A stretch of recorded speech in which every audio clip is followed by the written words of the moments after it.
Good morning student.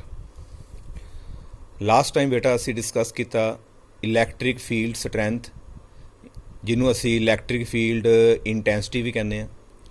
तो बेटा कुछ टॉपिक का जोड़ा पार्ट्स रह गया सी, जोड़ा हुण असी नैक्सट जोड़ा पार्ट 2 विच बेटा डिस्कस करन जा रहे हैं। लास्ट जोड़ा बेटा असी टॉपिक पढ़िया उहदे विच असी बेटा आ चीज़ देखी सी कि electric field strength at a point is defined as the force experienced per unit positive test charge placed at that point. Electric field strength E is equal to the force experienced per unit positive test charge placed at that point. थोड़ा जिहा बेटा further discuss करते हैं। मान लो यह तुहाडा बेटा source charge है। सोर्स चार्ज जो है जिन्हें इलैक्ट्रिक फील्ड में बेटा क्रिएट किया, ਇਹਦਾ सारा बेटा ਜਿਹੜਾ इलैक्ट्रिक फील्ड होएगा ਇਹਦੇ अराउंड सारे पासे मैं जस्ट इधर ਨੂੰ शो कर रहा। ਇਹਨੇ अपना इलैक्ट्रिक फील्ड बेटा अपने आले दुआले क्रिएट किया। ਇਹਦੇ ਵਿੱਚ ਅਸੀਂ ਆਹ ਪੁਆਇੰਟ ਹੈ ਕੋਈ P, ਇਸ P ਪੁਆਇੰਟ ਦੇ ਉੱਤੇ ਇਲੈਕਟ੍ਰਿਕ ਫੀਲਡ ਦੀ ਸਟਰੈਂਥ ਜਿਹੜੀ ਆ ਅਸੀਂ ਮੇਜਰ ਕਰਨਾ ਚਾਹੁੰਦੇ ਹਾਂ। ਸਾਨੂੰ ਪਤਾ ਹੈ ਕਿ ਹਰ ਜਗ੍ਹਾ ਤੇ ਇਲੈਕਟ੍ਰਿਕ ਫੀਲਡ ਦੀ ਸਟਰੈਂਥ ਸੇਮ ਨਹੀਂ ਹੈ।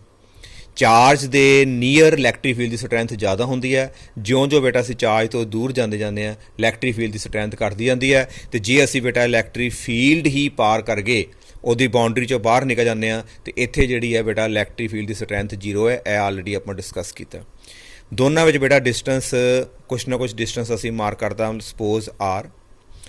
ਜਿਸ ਪੁਆਇੰਟ 'ਤੇ ਇਲੈਕਟ੍ਰਿਕ ਫੀਲਡ ਦੀ ਬੇਟਾ ਸਟਰੈਂਥ ਅਸੀਂ ਨਿਕਾਲਣੀ ਹੈ, ਸਭ ਨਾਲ ਪਹਿਲਾ ਸਟੈਪ ਤੁਹਾਨੂੰ ਪਿਛਲੇ ਆਪਾਂ ਜੋ ਡਿਸਕਸ ਕੀਤਾ ਉਸ ਦੱਸਿਆ ਸੀ ਕਿ ਜਿਹੜੇ ਪੁਆਇੰਟ 'ਤੇ ਇਲੈਕਟ੍ਰਿਕ ਫੀਲਡ ਦੀ ਸਟਰੈਂਥ ਨਿਕਾਲਣੀ ਹੈ ਉੱਥੇ ਬੇਟਾ ਪਹਿਲਾਂ ਇੱਕ ਯੂਨਿਟ ਜਿਹੜਾ ਛੋਟਾ ਜਿਹਾ ਇੱਕ ਚਾਰਜ ਰੱਖਣਾ ਹੈ ਪਲੱਸ Q0। Q0 ਨੂੰ ਬੇਟਾ ਬੋਲਦੇ ਅਸੀਂ ਟੈਸਟ ਚਾਰਜ, ਅਤੇ ਜਿਹੜਾ ਚਾਰਜ ਇਲੈਕਟ੍ਰਿਕ ਫੀਲਡ ਪੈਦਾ ਕਰ ਰਹੇ ਹਾਂ ਉਹਨੂੰ ਬੋਲਦੇ ਹਾਂ ਅਸੀਂ ਸੋਰਸ ਚਾਰਜ। ਇਹਨੇ ਜੋ ਫੋਰਸ ਐਕਸਪੀਰੀਅੰਸ ਕੀਤੀ ਉਹਦੇ ਅਕੋਰਡਿੰਗ ਅਸੀਂ ਕਹਿ ਸਕਦੇ ਹਾਂ ਕਿ ਇੱਥੇ ਸਟਰੈਂਥ ਜ਼ਿਆਦਾ ਹੈ ਕਿ ਘੱਟ ਹੈ, ਕਿਉਂਕਿ ਇਹੀਓ ਦੱਸ ਸਕਦਾ ਸਾਨੂੰ। Q0 ਨੇ ਹੀ ਦੱਸਣਾ ਹੈ ਕਿ ਇੱਥੇ ਇਲੈਕਟ੍ਰਿਕ ਫੀਲਡ ਦੀ ਸਟਰੈਂਥ ਜ਼ਿਆਦਾ ਕਿ ਘੱਟ ਹੈ। ਇਸ ਕਰਕੇ ਸਭ ਨਾਲ ਪਹਿਲਾਂ ਅਸੀਂ ਬੇਟਾ ਫੋਰਸ ਨਿਕਾਲੀ, ਡਿਵਾਈਡ ਕਰਨਾ ਕਰ ਦਿੱਤਾ ਬੇਟਾ ਅਸੀਂ ਪਲੱਸ Q0 ਨਾਲ, ਫੋਰਸ ਐਕਸਪੀਰੀਅੰਸਡ ਪਰ ਯੂਨਿਟ ਪੋਜ਼ਿਟਿਵ ਟੈਸਟ ਚਾਰਜ। ਬੇਟਾ ਇਸ ਤੋਂ ਅੱਗੇ ਅਸੀਂ ਜਿਹੜਾ ਡਿਸਕਸ ਕਰ ਰਹੇ ਸੀ ਪਿਛਲੀ ਮੂਵੀ ਦੇ ਵਿੱਚ, ਉਹ ਸੀਗਾ ਬੇਟਾ ਡਾਇਰੈਕਸ਼ਨ ਬਾਰੇ ਸੀਗਾ। Direction of electric field strength, direction of electric field strength, ਇਹਦੀ ਡਾਇਰੈਕਸ਼ਨ। ਉਹ 'ਚ ਵਿੱਚ ਬੇਟਾ ਅਸੀਂ ਤੁਹਾਨੂੰ ਦੱਸਿਆ ਕਿ ਜਿੱਧਰ ਨੂੰ ਪੋਜ਼ਿਟਿਵ ਟੈਸਟ ਚਾਰਜ ਜਿਹੜਾ ਹੈ ਮੂਵ ਕਰੇਗਾ, ਜਿੱਧਰ ਨੂੰ ਪੋਜ਼ਿਟਿਵ ਟੈਸਟ ਚਾਰਜ ਉੱਪਰ ਫੋਰਸ ਲੱਗੇਗੀ, ਉਧਰ ਹੀ ਇਲੈਕਟ੍ਰਿਕ ਫੀਲਡ ਸਟਰੈਂਥ ਜਾਂ ਇੰਟੈਂਸਿਟੀ ਦੀ ਡਾਇਰੈਕਸ਼ਨ ਹੋਏਗੀ। ਇੱਕ ਵਾਰ ਫਿਰ ਮੈਂ ਰਿਪੀਟ ਕਰਦਾ, ਦ ਡਾਇਰੈਕਸ਼ਨ ਇਨ ਵਿਚ the positive test charge will move due to the force acting on it, then that direction will be gives the direction of electric field. For example, here is the source charge plus and its intensity we want to calculate at point P at a distance R. We place a test charge at point P. Now this source charge will repel this positive test charge। ਜੇ ਬੇਟਾ ਇਹਨੂੰ repeal ਕਰੇਗਾ along this side, ਇੱਧਰ ਨੂੰ ਬੇਟਾ ਲੱਗੇਗੀ force. ਜਿੱਧਰ ਨੂੰ ਫੋਰਸ ਲੱਗੇਗੀ ਉੱਧਰ ਹੀ ਬੇਟਾ ਡਾਇਰੈਕਸ਼ਨ ਹੋਏਗੀ ਇਲੈਕਟ੍ਰਿਕ ਫੀਲਡ ਦੀ, ਉੱਧਰ ਹੀ ਡਾਇਰੈਕਸ਼ਨ ਹੋਏਗੀ ਇਲੈਕਟ੍ਰਿਕ ਫੀਲਡ ਦੀ। ਇਹਦਾ ਮਤਲਬ ਪੋਜ਼ਿਟਿਵ ਚਾਰਜ ਦਾ electric field ਰੇਡੀਅਲੀ outward. Positive charge ਜਿਹੜਾ ਹੈ ਉਹਦਾ ਜਿਹੜਾ ਇਲੈਕਟ੍ਰਿਕ ਫੀਲਡ ਹੈ ਉਹਦੀ ਡਾਇਰੈਕਸ਼ਨ ਹੈ ਬੇਟਾ ਰੇਡੀਅਲੀ ਆਊਟਵਰਡ। ਐ ਨੋਟ ਕਰ ਲਓ, ਪੋਜ਼ਿਟਿਵ ਚਾਰਜ ਦੇ ਇਲੈਕਟ੍ਰਿਕ ਫੀਲਡ ਦੀ ਡਾਇਰੈਕਸ਼ਨ ਰੇਡੀਅਲੀ ਆਊਟਵਰਡ। ਜੇ ਬੇਟਾ ਮੈਂ ਇੱਥੇ ਰੱਖਿਆ ਹੁੰਦਾ, suppose I place here the test charge then this charge will repel it like this। इधर ਨੂੰ ਹੀ ਫੋਰਸ ਲੱਗੇਗੀ, ਇੱਧਰ ਹੀ ਬੇਟਾ ਇਹਦੀ ਡਾਇਰੈਕਸ਼ਨ ਹੋਏਗੀ ਇਲੈਕਟ੍ਰਿਕ ਫੀਲਡ ਦੀ। ਇਹਦਾ ਮਤਲਬ ਹਮੇਸ਼ਾ ਇਲੈਕਟ੍ਰਿਕ ਫੀਲਡ ਪੋਜ਼ਿਟਿਵ ਚਾਰਜ ਤੋਂ ਬਾਹਰ ਨੂੰ ਨਿਕਲਦਾ ਹੈ। ਇਹਨੂੰ ਅਸੀਂ ਬੋਲਦੇ ਬੇਟਾ ਰੇਡੀਅਲੀ ਆਊਟਵਰਡ, ਹਰ ਪਾਸੇ ਬਾਹਰ ਨੂੰ ਨਿਕਲੇਗਾ like this. If we place here positive test charge then the electric field will be like this because it will repel, force इधर लगेगी तो उधर ही इलेक्ट्रिक फील्ड होएगा। पॉजिटिव चार्ज का इलेक्ट्रिक फील्ड हमेशा रेडियली आउटवर्ड, इनू असी बेटा शो करना चाहिए।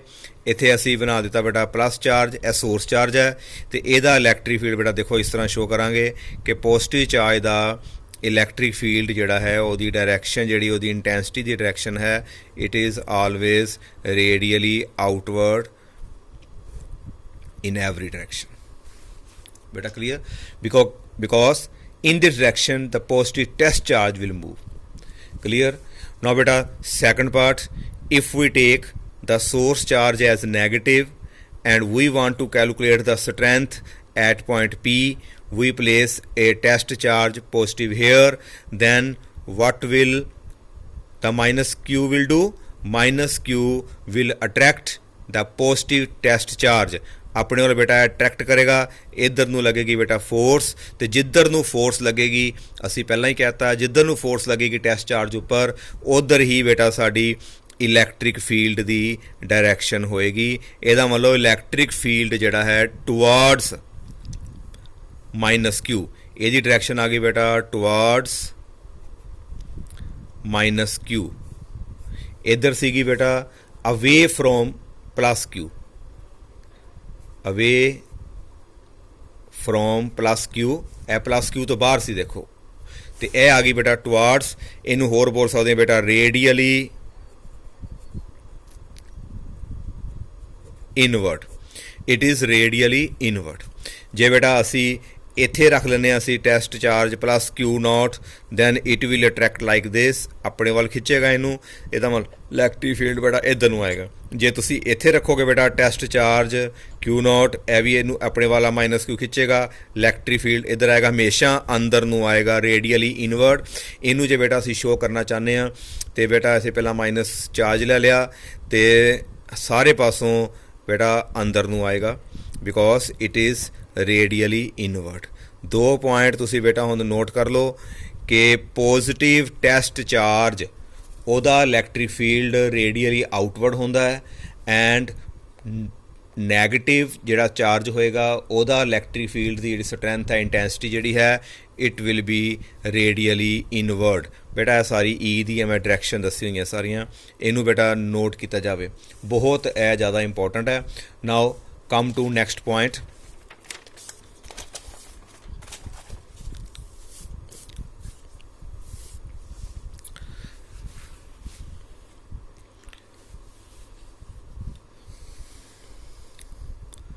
Suppose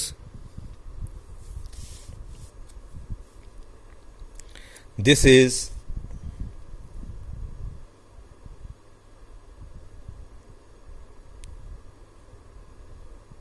the positive source charge,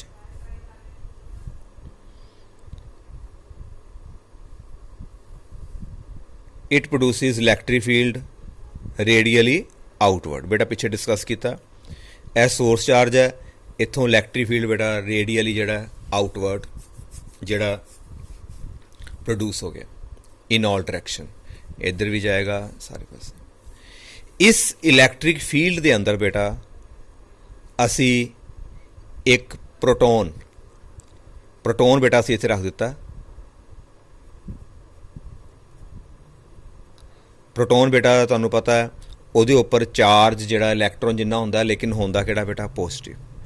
ਅਸੀਂ ਇੱਕ पॉजिटिव चार्ज बेटा प्रोटोन ਜਿਹੜਾ है इलैक्ट्रिक फील्ड ਦੇ अंदर ਰੱਖਿਆ। Now what will that do?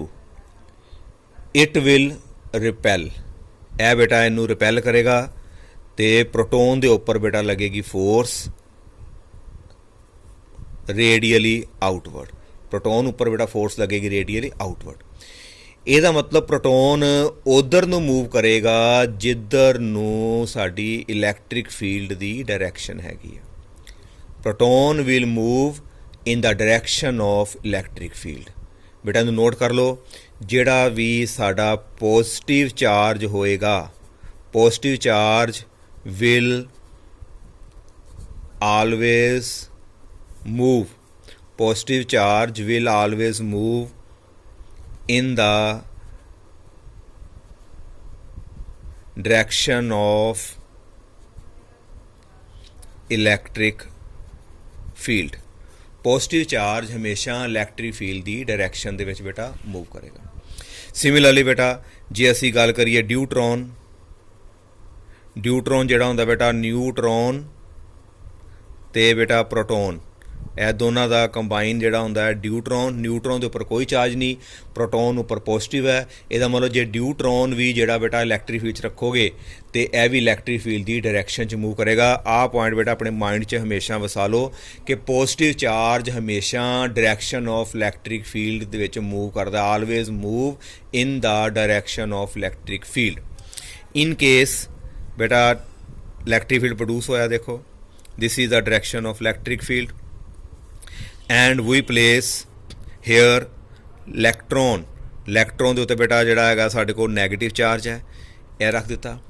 ਹੁਣ ਇਹ ਪੋਜ਼ਿਟਿਵ ਚਾਰਜ ਕੀ ਕਰੇਗਾ, ਪੋਜ਼ਿਟਿਵ ਚਾਰਜ ਵਿਲ ਅਟਰੈਕਟ, ਬੇਟਾ ਜੇ ਇਹਨੂੰ ਅਟਰੈਕਟ ਕਰੇਗਾ ਇਹਦੇ ਉੱਪਰ ਬੇਟਾ ਫੋਰਸ ਇਸ ਡਾਇਰੈਕਸ਼ਨ 'ਚ ਲੱਗੇਗੀ। ਇਲੈਕਟ੍ਰਿਕ ਫੀਲਡ ਪੋਜ਼ਿਟਿਵ ਦਾ ਰੇਡੀਅਲੀ ਆਊਟਵਰਡ, ਪਰ electron will move opposite to the direction of electric field. It means ਜਿਹੜਾ ਨੈਗੇਟਿਵ ਚਾਰਜ ਹੋਏਗਾ, negative charge moves opposite, negative charge move opposite to the direction of electric field। Negative charge ਬੇਟਾ electric field ਦੀ direction ਦੇ opposite move ਕਰੇਗਾ। ਹੁਣ ਇਸ ਚੀਜ਼ ਨੂੰ ਦੋਨੋਂ ਨੂੰ ਬੇਟਾ ਆਪਣੇ ਮਾਈਂਡ 'ਚ ਰੱਖਣਾ, ਕਿਉਂਕਿ ਗਾਂ ਅਸੀਂ ਜਦੋਂ ਵੀ ਨਿਊਮੈਰੀਕਲ ਕਰਨੇ ਆ ਉਹਨਾਂ ਵਿੱਚ ਬੇਟਾ ਇਹਨਾਂ ਦਾ ਕਾਫੀ ਯੂਜ਼ ਹੈ। ਕੁਐਸਚਨ ਆ ਹੁੰਦਾ ਹੈ ਕਿ ਪੋਜ਼ਿਟਿਵ ਚਾਰਜ ਕਿੱਧਰ ਨੂੰ ਮੂਵ ਕਰਦਾ ਹੈ, you will say the positive charge always move in the direction of electric field. ਦੂਸਰਾ ਕੁਐਸਚਨ ਪੁੱਛਿਆ ਜਾਂਦਾ ਹੈ ਕਿ ਨੈਗੇਟਿਵ ਚਾਰਜ ਜਿਹੜਾ ਇਲੈਕਟ੍ਰਿਕ ਫੀਲਡ 'ਚ ਰੱਖਿਆ ਗਿਆ ਉਹ ਕਿੱਧਰ ਨੂੰ ਮੂਵ ਕਰੇਗਾ, ਤੋ you can say it will move opposite to the direction of electric field. ਬੇਟਾ ਕਲੀਅਰ। ਨੈਕਸਟ ਜਿਹੜਾ ਬੇਟਾ ਦੇਖੋ, ਸਾਨੂੰ ਪਤਾ ਹੈ ਬੇਟਾ ਜਿਹੜਾ E ਹੈ, ਡੈਫੀਨੇਸ਼ਨ ਪੜ੍ਹੀ F/Q0 and what is Q0? ਐਡ ਬੇਟਾ ਡੈਫੀਨੇਸ਼ਨ ਦੇ according electric field is the force experienced per unit positive test charge placed at that point। electric field is the force experienced per unit positive test charge placed at that point। ਤੇ ਬੇਟਾ ਇਹਨੂੰ ਤਾਂ ਲੈ ਜੰਨੇ ਆ ਤੇ ਬੇਟਾ ਸਾਡੇ ਕੋਲ ਜਿਹੜਾ ਹੈਗਾ F ਦੀ ਵੈਲਿਊ ਆ ਜਾਂਦੀ ਆ Q0E। F ਦੀ ਵੈਲਿਊ ਆ ਗਈ ਬੇਟਾ Q0E। ਇਹਦਾ ਮਤਲਬ ਕੋਈ ਵੀ ਚਾਰਜ ਪਾਰਟੀਕਲ ਜੇ ਉਹ ਇਲੈਕਟ੍ਰਿਕ ਫੀਲਡ ਵਿੱਚ ਬੇਟਾ ਐਂਟਰ ਕਰਦਾ ਹੈ ਤੇ ਅੰਡਰਸਟੂਡ ਹੈ ਉਹਦੇ ਉੱਪਰ ਬੇਟਾ ਲੱਗੇਗੀ ਫੋਰਸ। ਕੋਈ ਵੀ ਚਾਰਜ ਪਾਰਟੀਕਲ ਇਲੈਕਟ੍ਰਿਕ ਫੀਲਡ 'ਚ ਐਂਟਰ ਕਰਦਾ ਹੈ ਉਹਦੇ ਉੱਪਰ ਬੇਟਾ ਲੱਗੇਗੀ ਫੋਰਸ। ਐਂਡ ਦਿਸ ਇਜ਼ ਆ ਰਿਲੇਸ਼ਨ। ਬੇਟਾ ਆ ਤੁਹਾਡਾ ਰਿਲੇਸ਼ਨ ਹੈ, ਇਹ ਕਾਹਦੇ ਵਿੱਚ ਰਿਲੇਸ਼ਨ ਹੈ, ਰਿਲੇਸ਼ਨ ਬਿਟਵੀਨ ਬੇਟਾ ਇੱਕ ਦੇ ਵਿੱਚ ਫੋਰਸ ਹੈ, ਇੱਕ ਤੁਹਾਡੇ ਕੋਲ ਇਲੈਕਟ੍ਰਿਕ ਫੀਲਡ ਸਟਰੈਂਥ ਹੈ, ਤੇ ਬੇਟਾ ਇੱਕ ਅੰਦਰ ਬੇਟਾ ਇਹਦੇ ਅੰਦਰ ਹੈਗਾ ਚਾਰਜ। ਹੁਣ ਬੇਟਾ ਚਾਰਜ ਹੈ, it may be proton, it may be electron etcetera. ਇਹਦਾ ਮਤਲਬ ਕੋਈ ਵੀ ਚਾਰਜ ਇਲੈਕਟ੍ਰਿਕ ਫੀਲਡ ਦੇ ਅੰਦਰ ਗਿਆ ਤੇ ਬੇਟਾ ਉਹਦੇ ਉੱਪਰ ਫੋਰਸ ਲੱਗੇਗੀ। ਇੰਨਾ ਕਲੀਅਰ। ਬੇਟਾ +1 ਦੇ ਵਿੱਚ ਪੜ੍ਹਿਆ ਕਿ ਜਦੋਂ ਵੀ ਕਿਸੇ ਉੱਪਰ ਬੇਟਾ ਚੀਜ਼ ਉੱਪਰ ਕਿਸੇ ਬਾਡੀ ਉੱਪਰ ਫੋਰਸ ਲੱਗਦੀ ਹੈ ਤੇ ਅੰਡਰਸਟੂਡ ਹੈ ਉਹਦੇ ਵਿੱਚ ਬੇਟਾ ਐਕਸਲਰੇਸ਼ਨ ਪੈਦਾ ਹੁੰਦੀ ਹੈ। ਨਿਊਟਨ ਸੈਕੰਡ ਲਾਅ ਦੇ ਅਕੋਰਡਿੰਗ ਜਦੋਂ ਵੀ ਕਿਸੇ ਬਾਡੀ ਉੱਪਰ ਕਿਸੇ ਆਬਜੈਕਟ ਉੱਪਰ ਫੋਰਸ ਲੱਗਦੀ ਹੈ ਦੈਨ ਐਕਸਲਰੇਟਿਡ ਮੋਸ਼ਨ ਹੁੰਦੀ ਹੈ। ਐਂਡ ਜਦੋਂ ਐਕਸਲਰੇਟਿਡ ਮੋਸ਼ਨ ਹੁੰਦੀ ਹੈ ਤੇ ਨਿਊਟਨ ਸੈਕੰਡ ਲਾਅ ਦੇ ਅਕੋਰਡਿੰਗ ਐਫ ਦੀ ਵੈਲਿਊ ਬੇਟਾ ma, ਐਸੀ ਪ੍ਰੂਵ ਕੀਤਾ ਸੀ +1 ਦੇ ਵਿੱਚ, F = ma Newton second law. ਜਦੋਂ ਬਾਡੀ ਉੱਪਰ ਫੋਰਸ ਲੱਗੀ ਉਹਦਾ ਮੋਮੈਂਟਮ 'ਚ change I, the rate of change of linear momentum is carried out with the help of force. And ਜਦੋਂ ਬੇਟਾ ਫਰਦਰ ਸੋਲਵ ਕੀਤਾ ਤੇ ਬੇਟਾ F ਦੀ value ma and ma = Q note E, F ਦੀ ਜਗ੍ਹਾ ਤੇ M ਆ ਗਿਆ, ਇਕੁਅਲ ਟੂ ਬੇਟਾ Q ਨੋਟ E। ਇਹ ਇਕੁਏਸ਼ਨ ਦੇ ਵਿੱਚੋਂ ਬੇਟਾ ਤੁਸੀਂ ਐਕਸਲਰੇਸ਼ਨ ਜਿਹੜੀ ਪੈਦਾ ਹੋਈ ਚਾਰਜ ਪਾਰਟੀਕਲ ਉੱਤੇ ਉਹ ਵੀ ਬੇਟਾ ਤੁਸੀਂ ਨਿਕਾਲ ਸਕਦੇ divided by M। This is a formula for acceleration produced in the charge. ਜਿਹੜੇ ਚਾਰਜ ਉੱਪਰ ਫੋਰਸ ਲੱਗੀ ਉਹਦੇ ਵਿੱਚ ਕਿੰਨੀ ਐਕਸਲਰੇਸ਼ਨ ਪੈਦਾ ਹੋਈ, ਇਹ ਬੇਟਾ ਉਹਦਾ ਫਾਰਮੂਲਾ ਹੈ। ਇਫ ਬੇਟਾ ਜਿਹੜਾ ਚਾਰਜ ਹੈ ਇਲੈਕਟ੍ਰੋਨ ਹੋਵੇ, ਇਨ ਕੇਸ ਇਹ ਜਿਹੜਾ ਚਾਰਜ ਪਾਰਟੀਕਲ ਹੈ ਇਲੈਕਟ੍ਰੋਨ ਜਾਂ ਪ੍ਰੋਟੋਨ ਹੈ, ਮੰਨ ਲਓ ਪ੍ਰੋਟੋਨ ਔਰ ਇਲੈਕਟ੍ਰੋਨ, ਦੈਨ ਬੇਟਾ ਜਿਹੜਾ Q ਨੋਟ ਹੈ ਉਹਦੀ ਜਗ੍ਹਾ 'ਤੇ ਬੇਟਾ ਅਸੀਂ E ਲਿਖ ਦਾਂਗੇ। ਸਿਰਫ ਉਹਦਾ ਮੈਗਨੀਟਿਊਡ ਲਿਖ ਰਿਹਾ ਮੈਂ, ਉਹਦੀ ਮਾਈਨਸ ਸਾਈਨ ਆਪਾਂ ਨਹੀਂ ਕਾਊਂਟ ਕਰ ਰਹੇ, ਡਾਇਰੈਕਸ਼ਨ ਬਾਰੇ ਨਹੀਂ ਗੱਲ ਕਰ ਰਿਹਾ। ਇਹਦਾ ਮਤਲਬ ਬੇਟਾ ਜਿਹੜੀ ਐਕਸਲਰੇਸ਼ਨ ਦਾ ਫਾਰਮੂਲਾ ਹੋ ਗਿਆ E। Q ਨੋਟ ਦੀ ਜਗ੍ਹਾ 'ਤੇ ਬੇਟਾ ਅਸੀਂ E ਲਿਖਤਾ, E ਓਵਰ M। ਬੇਟਾ ਇਹ ਫਾਰਮੂਲਾ ਯਾਦ ਕਰ ਲੈਣਾ, ਨਾਲੇ ਇਸ ਨੂੰ ਆਪਣੇ ਮਾਈਂਡ ਵਿੱਚ ਵਸਾਓ, ਕਿਉਂਕਿ ਬੇਟਾ ਇਹ ਨਿਊਮੈਰੀਕਲ ਦਾ ਕੁਛ ਪੋਰਸ਼ਨ ਸੀਗਾ, ਨਿਊਮੈਰੀਕਲ ਦੇ ਵਿੱਚ ਬੇਟਾ ਇਸ ਚੀਜ਼ ਨੇ ਕੰਮ ਆਉਣਾ ਤੁਹਾਡਾ। A is equal to E over M।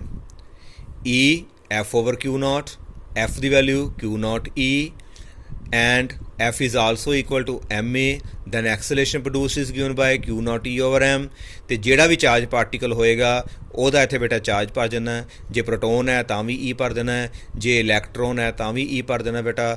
ਜੇ ਇਹ ਹੋਇਆ ਫਰਜ਼ ਕਰੋ ਬੇਟਾ ਡਿਊਟਰੋਨ ਬੇਟਾ ਉੱਪਰ ਗੱਲ ਹੋਈ ਸੀ ਨਿਊਟਰੋਨ ਤੇ ਪ੍ਰੋਟੋਨ, ਨਿਊਟਰੋਨ ਤੇ ਕੋਈ ਚਾਰਜ ਨਹੀਂ, ਸਿਰਫ ਪ੍ਰੋਟੋਨ ਹੈ।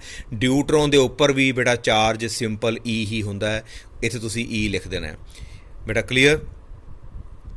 ਨਾਓ ਇਸ ਤੋਂ ਬਾਅਦ ਜਿਹੜਾ ਬੇਟਾ ਡਿਸਕਸ਼ਨ ਜਿਹੜੀ ਹੈ ਉਹ ਮੈਂ ਪਾਰਟ 3 ਦੇ ਵਿੱਚ ਬੇਟਾ ਆਪਾਂ ਫਰਦਰ ਡਿਸਕਸ ਕਰਾਂਗੇ। Thank you.